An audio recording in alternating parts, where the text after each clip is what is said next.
नमस्कार स्टूडेंट्स, मैं Mayank Sharma, director physics street coaching संस्थान सहारनपुर, आपका बहुत बहुत स्वागत अभिनंदन करता हूं एक बार फिर से आपके इस यूट्यूब चैनल पर जिसका नाम है फिजिक्स बाय मयंक शर्मा। देखिए, आज हम लोग एक और वीडियो लेकर के आए हैं, video lecture UP police assistant operator की जो फिजिक्स की सीरीज हमारे चैनल पर चली हुई है उसकी ही ये अगली वीडियो है। और उम्मीद करता हूँ कि आपको पिछली वीडियो बहुत ज़्यादा पसंद आ रही होंगी। आप लोगों का प्यार और सपोर्ट हमें धीरे धीरे ज़रूर मिल रहा है, लेकिन मिल ज़रूर रहा है। तो आप लोगों का इस सपोर्ट और इस प्यार की वजह से ही हम लोग यहाँ पर वीडियो लेक्चर बनाने आ जाते हैं। वीडियो लेक्चर बनाने में बहुत मेहनत लगती है, तो कृपया आप लोग सपोर्ट और प्यार इसी प्रकार से जो है अपना बनाए रखें। और लगातार कमेंट्स में आपके पढ़ता रहता हूँ, और कुछ कमेंट्स जो आए हुए हैं उन पर मेरा सभी का ध्यान है। और चलिए, अब हम लोग आपके इस वीडियो लेक्चर को कोई देरी नहीं करते हुए करते हैं स्टार्ट। और वीडियो के एंड में आप लोगों को बहुत ही अच्छी बात बताने वाला हूँ। हमसे वीडियो के एंड तक जुड़े रहें और कमेंट बॉक्स में कमेंट जरूर छोड़ना आप वीडियो के बाद, ठीक है। चलते हैं, करते हैं आज का टॉपिक स्टार्ट। देखिए, हम लोगों ने इससे पहले क्या कर लिया है वो इस पर एक बार नज़र बनाते हैं। हम लोगों ने यूपी पुलिस असिस्टेंट ऑपरेटर का जो ऑफिशियल सिलेबस दिया हुआ है, उस ऑफिशियल सिलेबस के हम लोगों ने यहाँ पर 3 टॉपिक कंप्लीट कर दिए हैं, जिसमें भौतिक जगत मापन, शुद्ध गति की गति के नियम, ये तीनों चैप्टर हम लोगों ने जो ऑफिशियल सिलेबस के अनुसार कंप्लीट कर दिए हैं। क्वेश्चन भी इनके करा दिए हैं। और आज इसमें अगला टॉपिक जो है टॉपिक नंबर 4, जो कि यूपी पुलिस ने अपनी वेबसाइट पर जो नोटिफिकेशन दिया हुआ है उसमें डाला हुआ है, उसका टॉपिक नंबर 4 है कार्य, शक्ति एवं ऊर्जा। ये मैंने लिखा भी हुआ है यहाँ पर। और वर्क, पावर एंड एनर्जी इसको कहते हैं अंग्रेजी में। तो ये टॉपिक आज हम लोग इस वीडियो में कुछ इसके बारे में पढ़ेंगे। इसके बाद 2 से 3 वीडियो उसकी और आएंगी, तब जा करके ये टॉपिक जो है अपना कंप्लीट होगा। और फिर इसके क्वेश्चंस वगैरह कराएंगे, सब कुछ होगा इसका। अब इस टॉपिक की अगर मैं बात करूं तो इस टॉपिक के अंदर क्या होता है, देखिए, कार्य, शक्ति एवं ऊर्जा में पहला तो ये खुद ही एक टॉपिक है। अब इसके अंदर मैं एक टॉपिक आपको और पढ़ा दूंगा जिसका नाम होगा वृत्तीय गति। क्या नाम होगा उसका? वृत्तीय गति, यानी कि सर्कुलर मोशन इसको कहते हैं इंग्लिश में। वो भी टॉपिक मैं इसी चैप्टर के अंदर कराने वाला हूँ। तो सारे टॉपिक्स आपके कवर होंगे, ऐसे कोई टॉपिक नहीं होगा जो नहीं बचेगा। कराने की बात ऐसी है कि हम लोग सिर्फ लिमिटेड पढ़ा रहे हैं, ज़्यादा आप लोगों को नहीं पढ़ाना है थ्योरी, सिर्फ लिमिटेड थ्योरी हम आप लोगों को पढ़ा रहे हैं। और जहाँ से क्वेश्चन बन सकते हैं केवल उतना ही पढ़ाना है। और मुझे पूरी उम्मीद है कि आप लोग यहाँ पर आराम से एग्ज़ाम को कवर कर देंगे, क्योंकि इसका लेवल हम लोग आपसे हाई लेवल के क्वेश्चन भी करा रहे हैं, ताकि आप एग्ज़ाम के अंदर कंफर्टेबल महसूस करें और आराम से क्वेश्चन जो है वो सॉल्व कर पाएँ। तो देखिए, बहुत देर हो चुकी है, अब करते हैं इसको शुरू। सबसे पहले बात करें कार्य, शक्ति एवं ऊर्जा की, तो पूरे क्रम में ही पढ़ेंगे। तो पहले कार्य की बात कर लें कि कार्य आखिर होता क्या है। परिभाषा कार्य की आपको समझनी है, केवल कोई लिखनी नहीं है। या आपके एग्ज़ाम में कार्य की परिभाषा नहीं आएगी। आप लोगों से इससे संबंधित महत्वपूर्ण तथ्य जरूर पूछ सकता है, लेकिन कार्य की परिभाषा एग्जाम में लिखनी नहीं आएगी, क्योंकि एग्जाम है ऑब्जेक्टिव टाइप। तो कार्य के बारे में समझते हैं कि कार्य आखिर क्या है। तो मैं आप लोगों को बता दूं कि कार्य क्या है। देखिए, आप लोग दैनिक जीवन में देख रहे होंगे अपने कि आप लोग जो भी कार्य, जो भी आप गतिविधि करते हैं, गतिविधि का मतलब आप लोग चल रहे हैं, घूम रहे हैं, बक्सा आपने उठा लिया, बैग उठा करके चल रहे हैं, तो ये सारे काम में ही काउंट हो रहे हैं। मतलब जहां आपको महसूस हो कि आपके फोर्स में, आपके एनर्जी में कुछ लॉस है, कुछ कमी आ रही है, आप लोग थका सा महसूस करते हैं, अरे थक गया भाई, थक गया। तो जब भी थकान महसूस हो तो उसका मतलब एनर्जी में लॉस हुआ है। तो वहां पर कार्य की परिभाषा समझ में आती है। यानी कि जब भी आप लोग थकान महसूस करते हैं तो उसके पीछे सिर्फ एक ही कारण होता है कि आपने कहीं ना कहीं जो है वो बल लगाया होगा। जब बल आप लोगों ने लगाया तो आप लोगों ने एनर्जी में लॉस हुआ, तो आप लोगों को थकान महसूस हुई। तो कार्य को हम समझ कैसे सकते हैं, वो मैंने केवल उदाहरण के तौर पर आप लोगों को बताया है कि जब भी आप कहीं बल लगाते हैं तो बल लगाने के बाद आप लोग अपने एनर्जी में, ऊर्जा के स्तर में लॉस पाते हैं, और वो ही क्या है आपका, इसका मतलब आपने क्या कर दिया, कुछ ना कुछ एक्टिविटी करी, और उस एक्टिविटी को ही क्या कहते हैं हम लोग, कार्य कहते हैं। और अब इसकी तथ्यात्मक रूप से परिभाषा क्या होगी, फैक्चुअल रूप से क्या परिभाषा होगी, वो भी हम लोग समझते हैं। अच्छा, क्या इस परिभाषा से हम लोग कार्य की संपूर्ण परिभाषा पढ़ पाए हैं? नहीं, इसका उत्तर है नहीं। हम लोगों ने कह दिया आसानी से कि हम लोग बल लगा रहे हैं तो कार्य होगा, लेकिन किन्हीं कंडीशंस में बल लगाने के बाद भी कार्य नहीं होता है, क्योंकि भौतिक विज्ञान बड़ा ही फैक्ट पर आधारित विज्ञान है। अगर कहीं बल लगा दिया और आप कह रहे हैं कि कार्य हो रहा है, जैसा कि पहले परिभाषा मैंने आप लोगों को बता दी, तो ऐसा होना संभव नहीं है। क्या पता कार्य ना भी हो, ऐसा भी हो सकता है कि आप लोग बल लगाएं तब भी कार्य शून्य हो। तो ऐसी कंडीशंस भी मैं आज की वीडियो में आप लोगों को बताने जा रहा हूं कि कैसे, कौन सी स्थिति ऐसी होंगी कि जब आप बल भी लगाएंगे तो कार्य नहीं होगा। ठीक है, तो सबसे पहले अगर बात करूं कि क्या चीज ऐसी आप लोगों को देखने को मिलेगी। देखिए, कार्य का अर्थ क्या है, मैं आप लोगों को बता दूं कि किसी वस्तु पर बल लगाकर, किसी वस्तु पर, मैं लिख देता हूं, किसी वस्तु पर या फिर किसी भी ऑब्जेक्ट पर, कोई भी बॉडी है, उस पर बल लगा दिया है हम लोगों ने, बल लगाकर उसकी स्थिति में परिवर्तन करना। सबसे बड़ा बात कि उसकी स्थिति में, ऐसा क्रियाकलाप है कार्य। कार्य क्या है? कार्य ऐसा क्रियाकलाप है जो किसी वस्तु की स्थिति में परिवर्तन कर दे बल लगा करके। तो स्थिति में परिवर्तन होना बहुत जरूरी है, यहां पर याद रखना। किसी वस्तु पर बल लगाकर उसकी स्थिति या फिर उसे बल की दिशा में विस्थापित करना,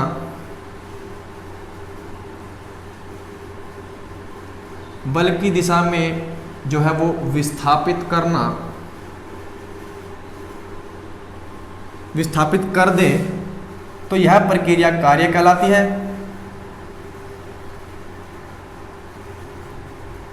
कार्य होती है।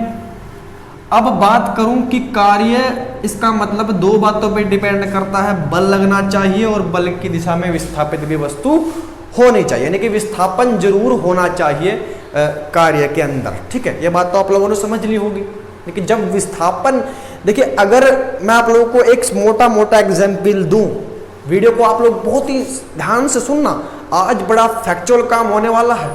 देखिए, अगर मैं, ये दीवार है और इस दीवार पर मैं बल लगा दूं, आए हाय, शाम, सुबह हो, सुबह से स्टार्ट किया बल लगाना, सुबह से स्टार्ट किया और भाई शाम हो गई, रात हो गई, बल लगा रहा हूं, क्या मेरी एनर्जी में लॉस नहीं हो रहा है? क्या मेरी एनर्जी में क्या हो रहा है?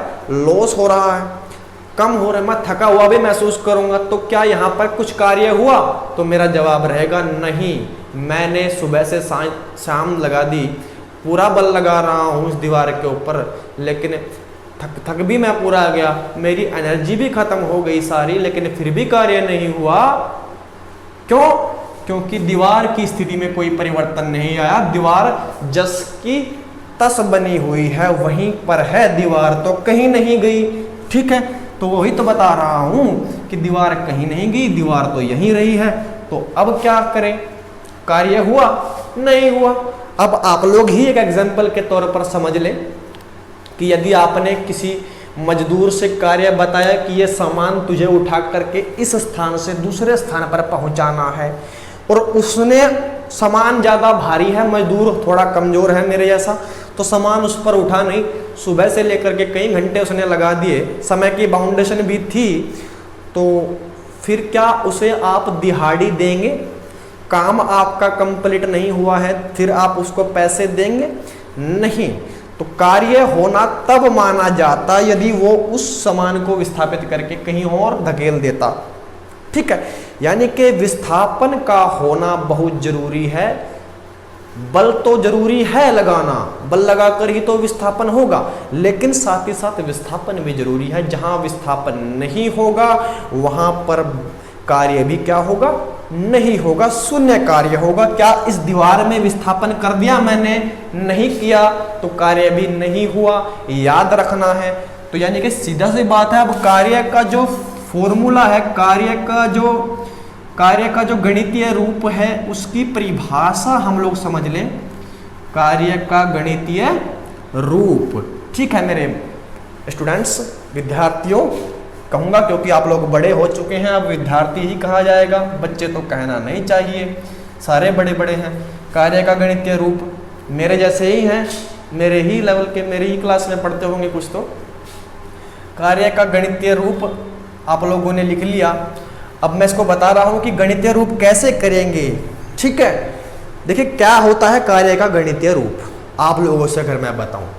देखिए बल और विस्थापन के गुणनफल को कार्य कहते हैं। क्या कहते हैं? बल और विस्थापन के गुणनफल को, बल और विस्थापन के गुणनफल को कार्य कहते हैं। अगर बल की मैं विस्थापन में गुणा कर दूं, मुझे पता चल गया कि मैंने किसी वस्तु पर 25 न्यूटन का बल लगाकर उसे 50 मीटर विस्थापित कर दिया, तो 25 की 50 में गुणा कर दो भाई, तो क्या आ जाएगा? अपना कार्य आ जाएगा। याद रखनी है आप लोगों को। तो कार्य के बराबर क्या होता है? बल गुणा विस्थापन होता है मेरे भाई। यानी कि W कहते हैं कर कार्य को, W कहा जाता है। तो बल अगर विस्थापन S हो, S तो W का फॉर्मूला आ जाएगा F इंटू S। याद रखना आप लोगों को गणितीय रूप की परिभाषा, कि किसी वस्तु पर बल लगाना एवं उसके बल के कारण हुए उस वस्तु में विस्थापन की गुणा को ही क्या कहते हैं? कार्य कहते हैं। ये आप लोगों को याद रखना है। अब करना कैसे है आप लोगों को, यहां से क्वेश्चन क्या बन सकता है?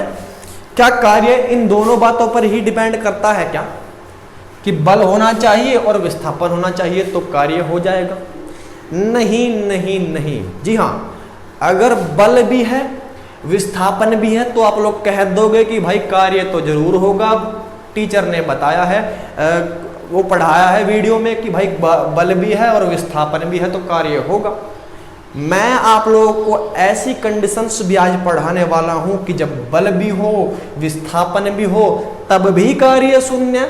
ये क्या बोल रहे हो जी आप पूछोगे सर ये क्या पढ़ा रहे हो, दोनों ही बात करते हो क्या? एक तरफ तो कहते हो कि बल और विस्थापन हो तब कार्य होगा, एक तरफ तो कहते हो कि बल और विस्थापन हो जाए तब भी कार्य शून्य हो सकता है।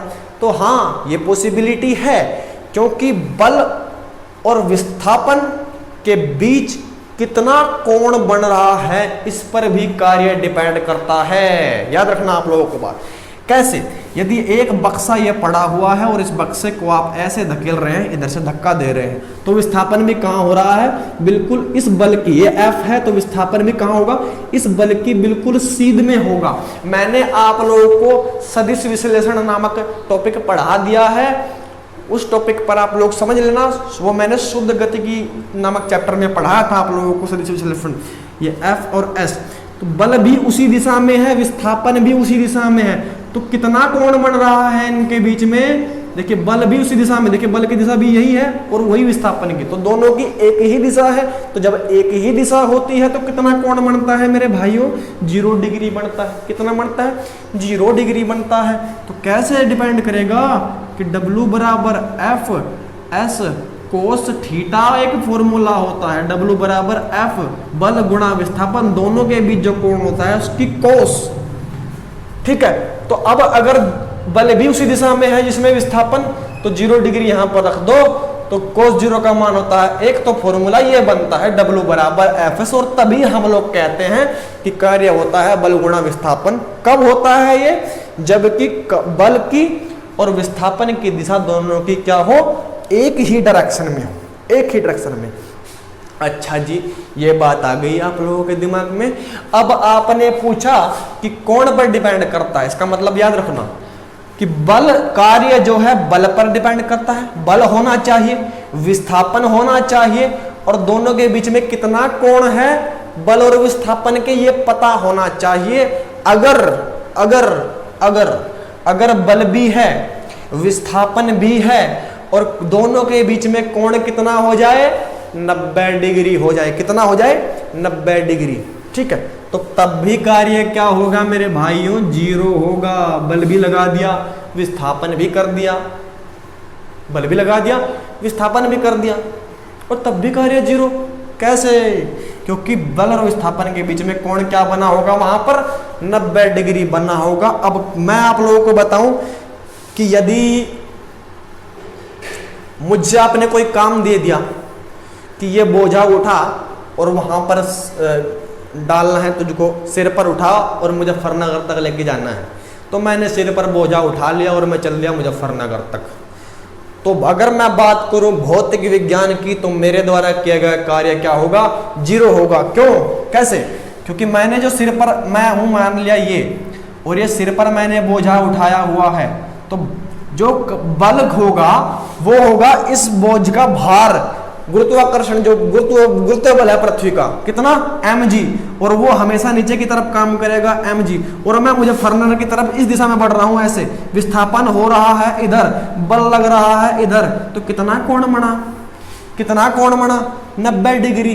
देखिए mg, इस वस्तु का द्रव्यमान कितना होगा, mg, गुरुत्वाकर्षण, तो कितना काम कर रहा है, बल नीचे की तरफ काम कर रहा है, पृथ्वी की ओर काम कर रहा है, mg, और विस्थापन मेरा हो रहा है इधर, तो यानी कि बल और विस्थापन के बीच कितना कोण हो गया, 90 डिग्री हो गया। मैंने तो बोझा भी उठा लिया, मेरा विस्थापन भी है भाई, मैंने काम भी कर लिया, मैं थक भी गया, लेकिन फिर भी भौतिक विज्ञान क्या कह रहा है कि मेरे द्वारा किया गया कार्य क्या है भाई, 0 है। कैसा विज्ञान है भाई, ये बहुत ही बढ़िया विज्ञान है। समझ में आ गई बात आप लोगों को? तो तब भी किया गया कार्य 0 होता है। और ऐसी कंडीशंस और भी मैं बताऊंगा कि कब किया गया कार्य जो है वो 0 होता है। इसके एग्जाम्पल भी मैं आप लोगों को दूंगा, उसके लिए आप लोग थोड़ा वेट कीजिएगा। पहले इस चीज को समझ लेते हैं कि कुछ कहते हैं कि आप लोगों ने यहाँ पर साइन क्यों नहीं लिया, साइन क्यों नहीं लिया जी, साइन थीटा जाता। सबसे पहले बात करें कार्य कैसी राशि है, तो कार्य यहाँ पर अदिश राशि है। कैसी राशि है कार्य? अदिश राशि होती है कार्य। जब भी कोस आ जाए फॉर्मूले में तो समझ लेना कि अदिश राशि होती है। जिसके फॉर्मूले में कोस आ जाए तो वो कौन सी राशि होती है, अदिश राशि। अगर यहाँ पर साइन थीटा आ जाता तो साइन डायरेक्शन को शो करता है, तो वो राशि कौन सी होती है, फिर सदिश राशि होती है। जैसे कि बल आघूर्ण, जिसके फॉर्मूले में साइन आ जाए तो साइन हमेशा डायरेक्शन बताता है, और वो होती है हमेशा एक सदिश राशि। जहां पर कोस आया तो कार्य कैसी राशि होगी, अदिश राशि होगी। मात्रक भी इसके बताऊंगा क्या होते हैं मात्रक इसके, लेकिन पहले इसके बारे में थोड़ा सा और समझ लेते हैं कि हमने यहाँ पर कोस ही क्यों लिया। देखिए कोस तब लेते हैं जबकि इनके बीच में कुछ ना कुछ कोण हो, बल और विस्थापन के बीच में कुछ ना कुछ कोण हो। देखते हैं कैसे। मान लिया, देखिए अब विस्थापन होना है। देखिए अब कोई रस्सी बांध ली इस पर, इस गुटके पर, और ये है आपकी फिसलन जिस पर इसको ले जाना है धकेल करके, गुटका धकेलना है। तो एक रस्सी बांधी ऐसे, तो बल लग रहा है इस दिशा की तरफ, यानी कि इस दिशा की तरफ बल लग रहा है। अब ये विस्थापित ऐसे खींच रहे हैं इसको, मान लिया, तो विस्थापित किस दिशा में होगी, विस्थापन तो यहीं पर जाएगा।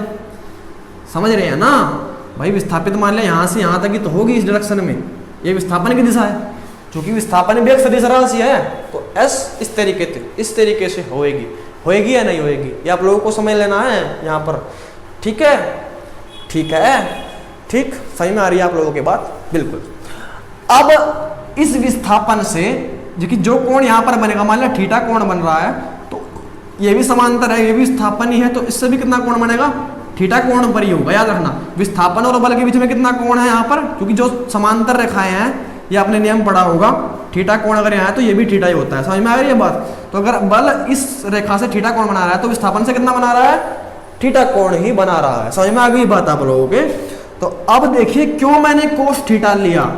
अब इस बल को मैंने आपको पढ़ाया है पिछली वीडियो में, 2 कंपोनेंट में, 2 अवयवों में तोड़ सकता हूं, ऊर्ध्व वर्टिकल एंड हॉरिजॉन्टल। कुछ लोगों की शिकायत है कि सर इंग्लिश में पढ़ाइएगा, तो इंग्लिश में भी बता रहा हूं नाम आप लोगों को, कि फोर्स को 2 कंपोनेंट्स में डिवाइड कर सकते हैं, vertical component and horizontal component. तो जब भी हॉरिजॉन्टल कंपोनेंट की बात करूं तो ये आएगा, यानी कि जिस दिशा में विस्थापन है, इस बल का क्षैतिज जो घटक है, यानी कि जो क्षैतिज होता है ऐसे, वो हमेशा विस्थापन की सीध में आएगा। उसको कहते हैं F cos थीटा, F और उसकी cos थीटा। अगर मैं ऊर्ध्व की बात करूं तो वो क्या होगा, F sin थीटा। याद रखनी आप लोगों को बात।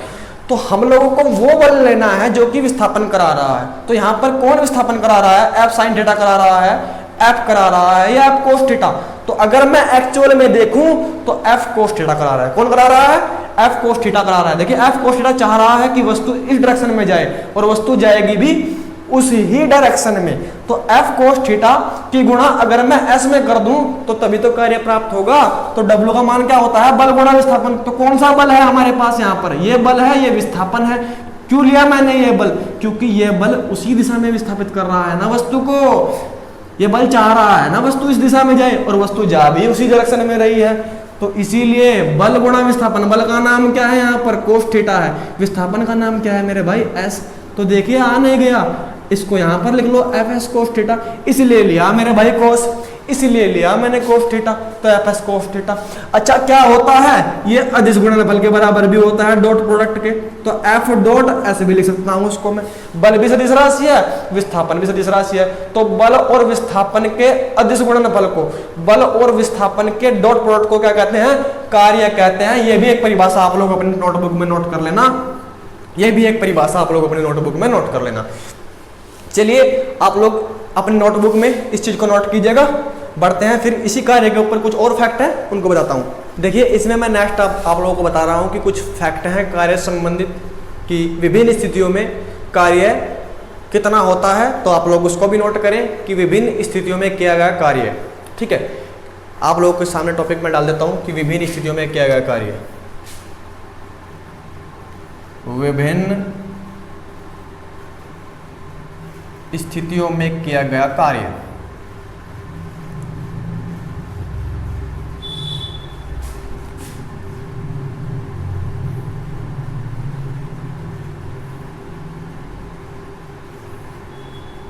Work done in various positions.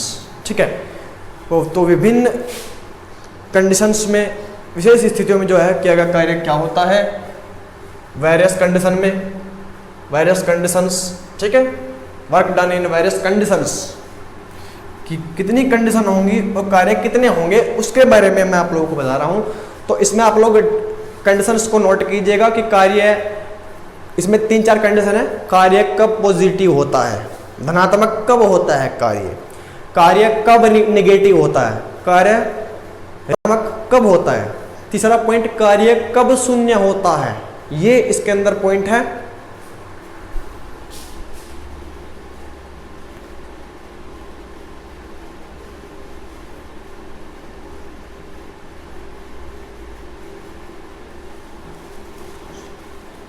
और 90 से छोटा है।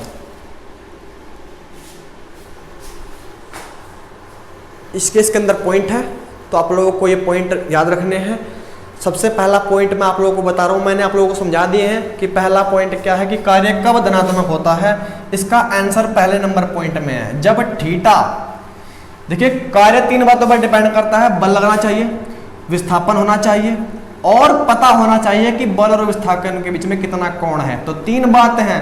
कुछ टीचर्स पढ़ाते हैं कि कार्य केवल 2 बातों पर डिपेंड करता है, बल और विस्थापन के गुणनफल को। नहीं, वो गलत है। बल कार्य जो है बल और विस्थापन के बीच के कोण की कोस पर भी निर्भर करता है, थीटा पर भी निर्भर करता है। ठीक है, जब जो है वो थीटा, जब कोण जो है 0 से बड़ा है या फिर उसके बराबर है, 0 डिग्री भी हो सकता है, और 90 डिग्री से छोटा है, क्योंकि 90 डिग्री पर तो कार्य 0 हो जाएगा।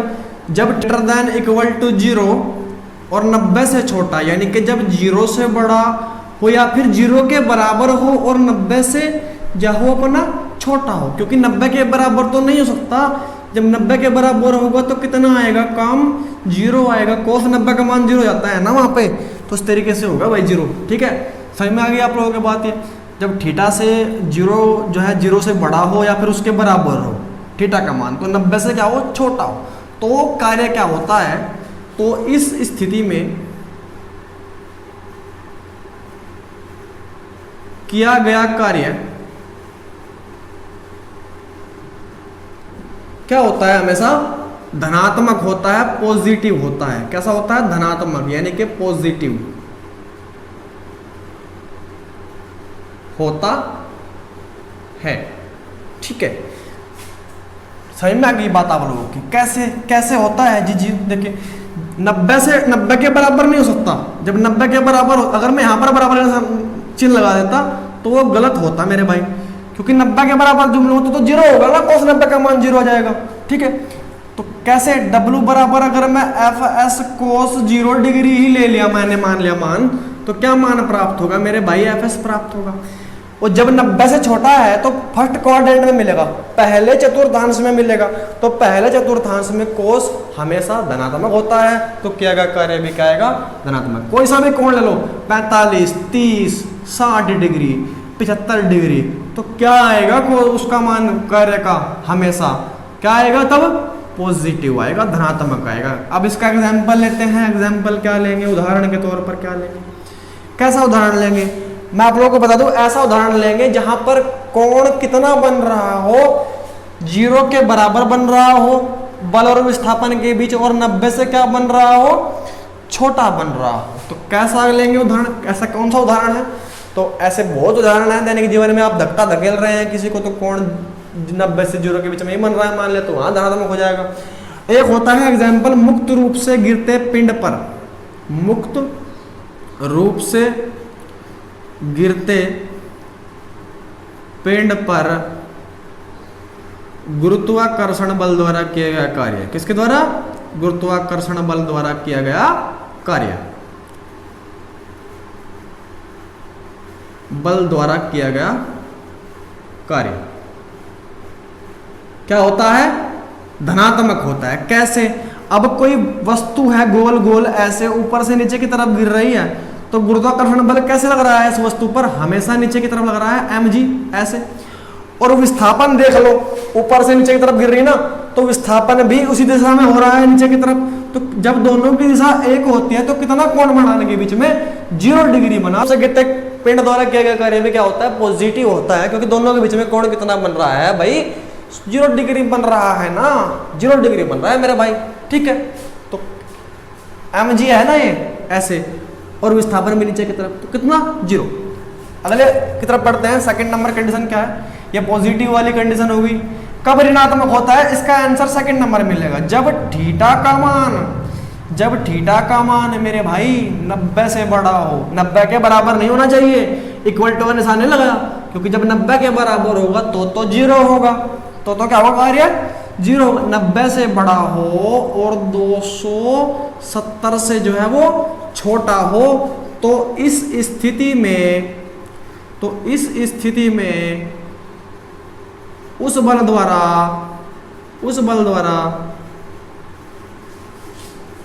किया गया कार्य क्या होगा? ऋणात्मक होगा। कैसा होगा? ऋणात्मक होगा, नेगेटिव होगा। ये बात मैं पिछले चैप्टर में पढ़ा चुका हूं, घर्षण वाले चैप्टर में, कि कार्य ऋणात्मक होता है तो कैसे होता है। जिन्होंने वीडियो देखी हो तो उनका रिवाइज हो जाएगा, जिन्होंने नहीं देखी हो तो उनके ये भी समझ में आएगा। ऐसी बात नहीं है, मुझे पूरी उम्मीद है कि आप लोग सारा समझ रहे हैं। सारा समझ लिया क्या आज तुमने?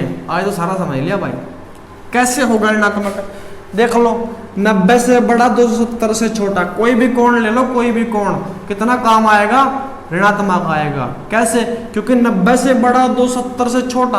आप लोग देख लो कि दो क्वाड्रेंट यहाँ पर आते हैं, 90 प्लस सेकंड क्वाड्रेंट और थर्ड क्वाड्रेंट, द्वितीय चतुर्थांश और तृतीय चतुर्थांश। अगर मैं ये बनाता हूँ ना, ये वाला पढ़ा हुआ अपने हाई स्कूल में, तो कितना होता है? सेकंड क्वाड्रेंट ये पढ़ता है और थर्ड क्वाड्रेंट ये पढ़ता है। तो आप लोग जानते हैं कि इन दोनों में ही कोस क्या होता है? नेगेटिव। कितना? नेगेटिव प्राप्त होता है। ठीक है, तो आप लोगों को याद रखना है ये आप लोगों को इस बात। ठीक है, तो कोस का मान जब नेगेटिव होगा तो किया गया कार्य भी कैसा आएगा? नेगेटिव। अब कैसे? देख लो इसका एग्जाम्पल के तौर पर देख लो। चाहे अगर मान लिया कह दूं कि 180 डिग्री किसका काम है? कितना है? 180 डिग्री कोण है, 90 से बड़ा 270 से छोटा, तो बल और विस्थापन की गुणा करूंगा और कोस क्या लगाऊंगा? 180। तो कितना होता है कोस 180 का मान मेरे भाई? माइनस का 1 होता है, तो माइनस का कार्य प्राप्त होगा। कैसा कार्य प्राप्त होगा? माइनस का।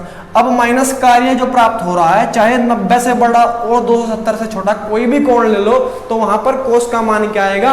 नेगेटिव आएगा, ऋणात्मक आएगा। और जब कोस नेगेटिव आएगा तो कार्य भी क्या आएगा? ऋणात्मक आएगा। याद रखनी है आप लोगों को ये बात, ठीक है।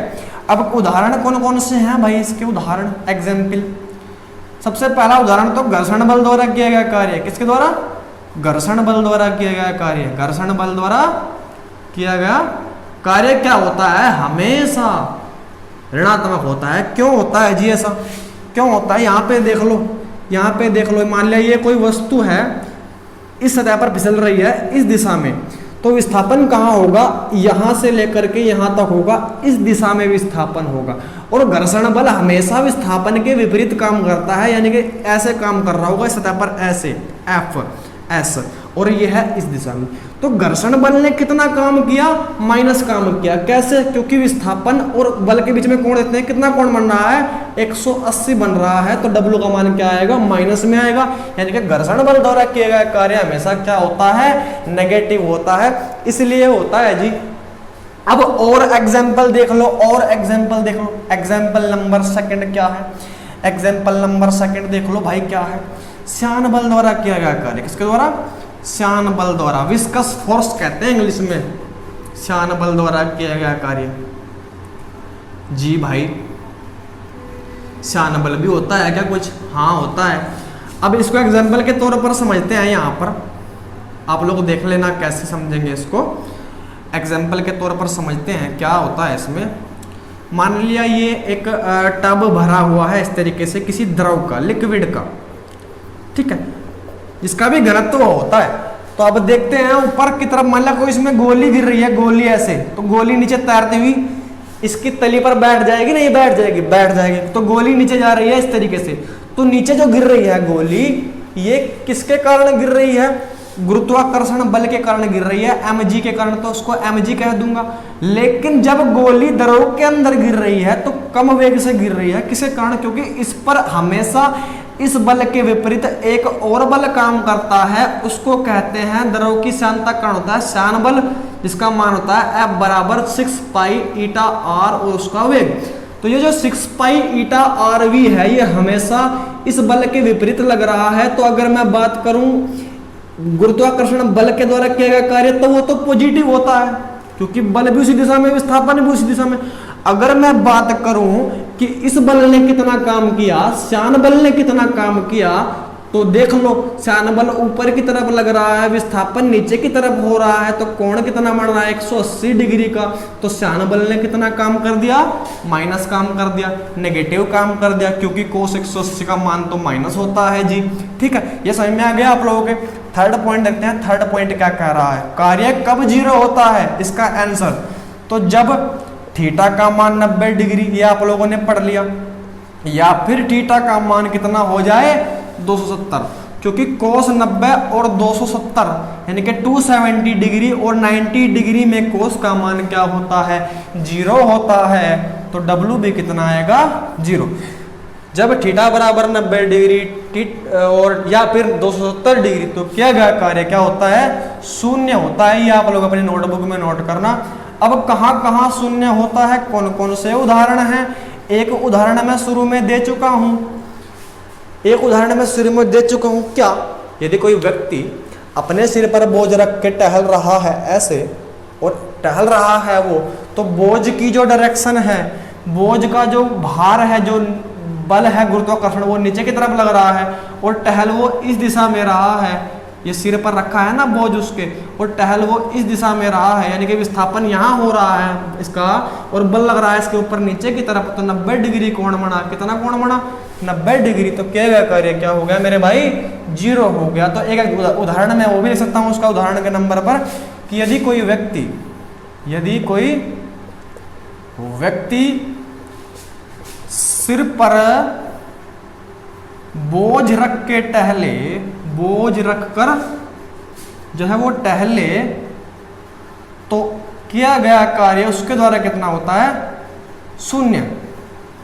कितना होता है किया गया कार्य? 0 होता है जी। कितना होता है जी? 0 होता है। अब बात करते हैं अगले की। इसको मैं थोड़ा यहाँ पर हटा देता हूँ, क्योंकि मैंने और चित्र बनाने हैं अभी यहाँ पर, और इसके बारे में समझाना है।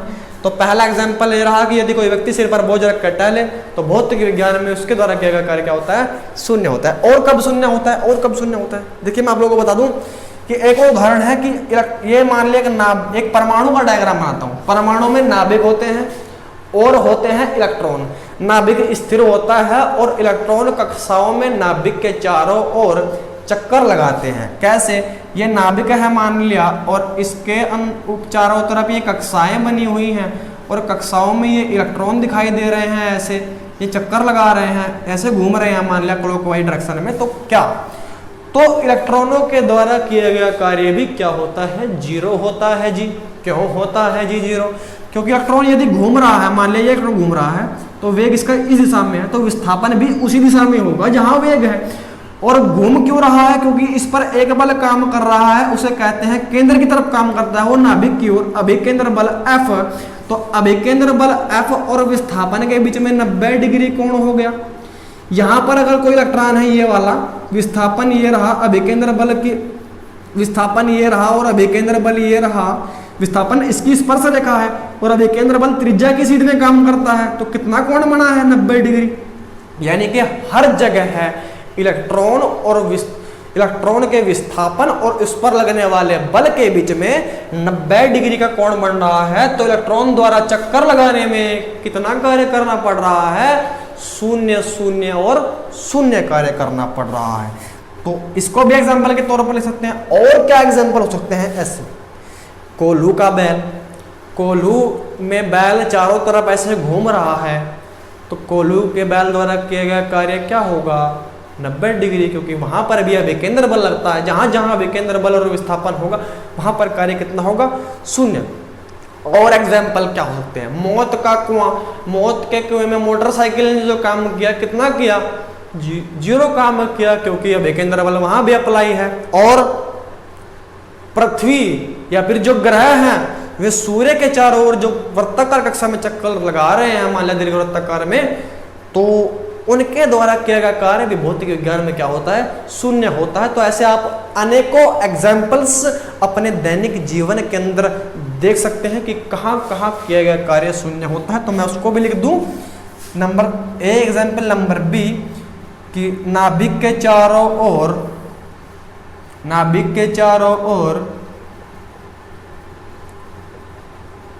घूमते इलेक्ट्रॉन के द्वारा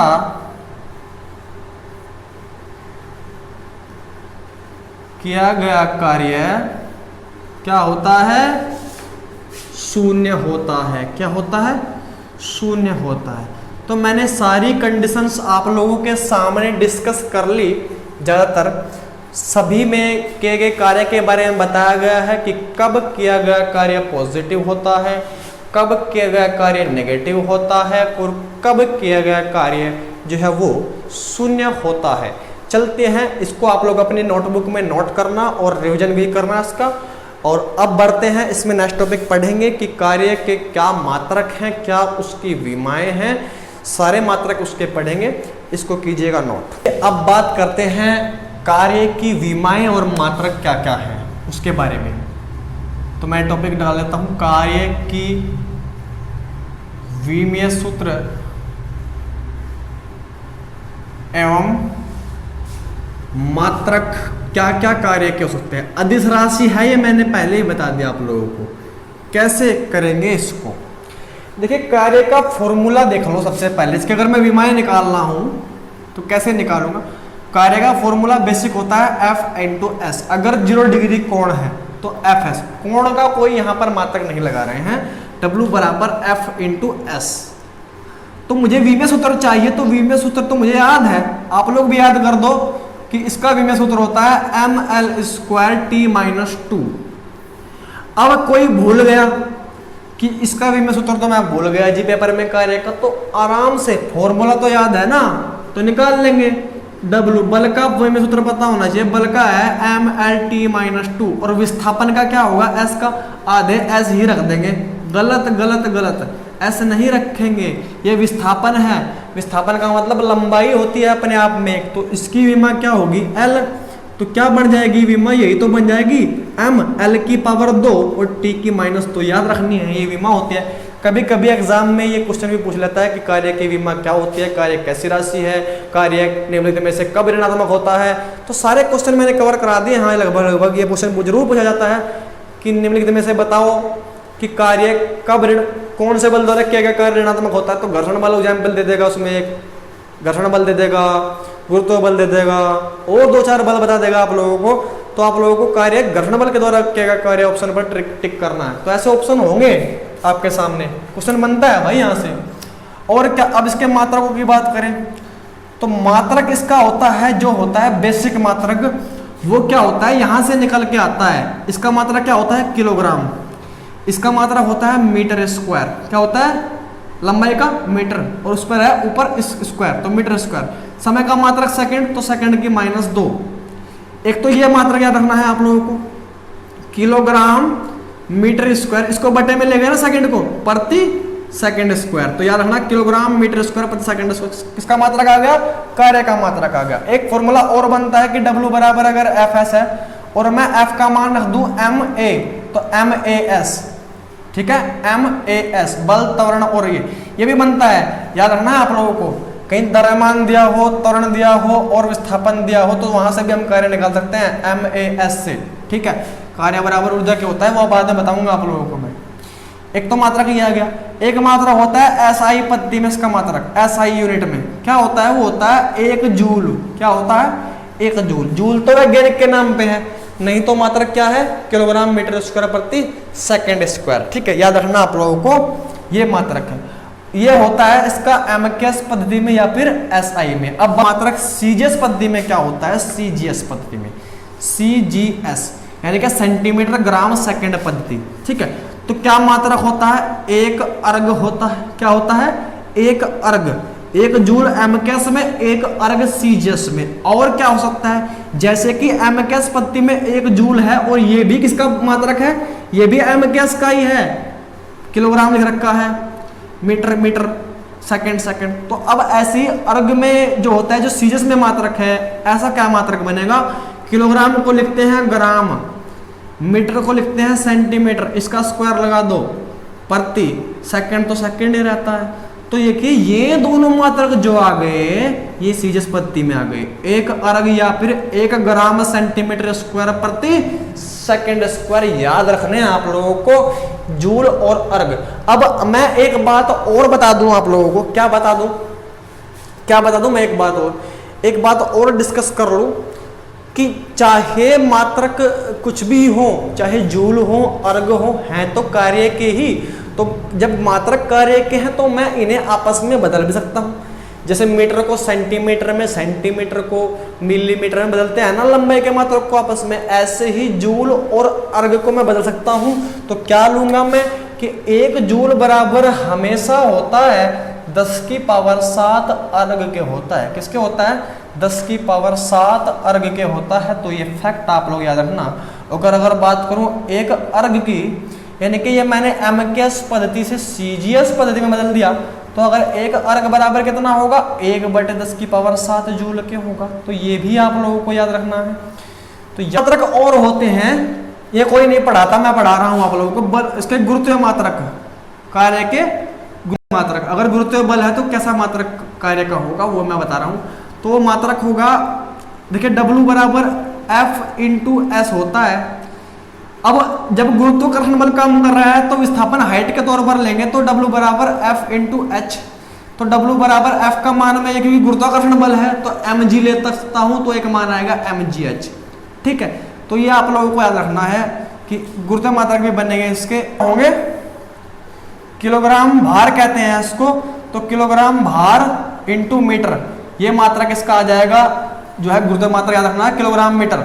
किलोग्राम मीटर कह देंगे बस, किलोग्राम मीटर, भार भी नहीं लगाओ, किलोग्राम मीटर कह दिया। अब इसके नाम का किलोग्राम और ये मीटर, तो किलोग्राम मीटर इसका मात्रक हो गया। जो है ग्राम मीटर इसका मात्रक हो गया। तो ये आप लोगों को याद रखना है गुरुत्व मात्रक। तो चलिए, मैंने कार्य के बारे में सारा टॉपिक मैंने कार्य करा दिया है आज की इस वीडियो में। इस जो टॉपिक था इसके 4 पार्ट है, कार्य, शक्ति एवं ऊर्जा, 3 पार्ट है। तो मैंने इसमें पहला पार्ट करा दिया है कार्य। अब उसके बाद शक्ति और ऊर्जा बचे हैं। कोशिश करूंगा कि इन दोनों को एक ही वीडियो के अंदर मैं लाऊं। उम्मीद करता हूँ कि कार्य से संबंधित सारे डाउट्स आप लोगों के क्लियर हो गए होंगे। यदि अब भी कोई डाउट रह गया है तो कमेंट सेक्शन में कमेंट करके बताना ना भूलें, और मुझे आप लोग कांटेक्ट कर सकते हैं अगर कोई डाउट आपका हो।